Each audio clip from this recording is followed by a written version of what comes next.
Windows Vista is one of the most hated versions of Windows ever made, but what if I told you it actually introduced features you still use every single day? Vista really wasn't as bad as everyone remembers. Let's take a look. Released back in 2007, Windows Vista was meant to be a massive leap forward from the beloved Windows XP. The plan was to completely overhaul the system, focusing on security, stunning new visuals, and a brand new foundation that would set the stage for the future of Windows. It was ambitious, to say the least. The most iconic feature was definitely Aero Glass. This brought real-time GPU-accelerated effects to your desktop.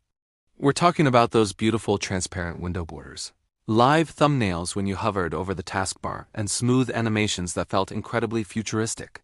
And who could forget Flip 3D? You'd hit Windows key and tab, and your open windows would fly by in this cool 3D carousel. But this wasn't just for show. Flip 3D and all the Aero effects required proper graphics drivers, which instantly exposed how outdated and underpowered a lot of computers at the time really were.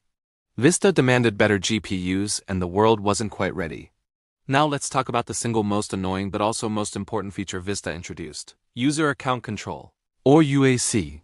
We've all seen that pop-up asking for permission to make changes to your computer.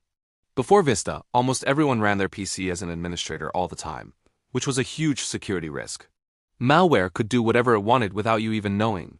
UAC changed that by forcing applications to ask for your permission before getting administrative access. It was a crucial step that dramatically reduced the potential damage from viruses and malware. Modern Windows security literally started right here. But Vista's improvements weren't just skin deep. Under the hood, it brought in a completely new driver model called the Windows Display Driver Model, or WDDM. This made the whole system more stable and less prone to the dreaded blue screen of death, especially when a graphics driver crashed. It also allowed for those fancy Aero effects we talked about. This is a perfect example of Vista walk-in so that Windows 7 could run. The stability we loved in Windows 7 was built directly on the foundation that Vista laid. So, with all these great ideas, why did Vista have such a terrible reputation? There were three main reasons. First, driver support at launch was a mess.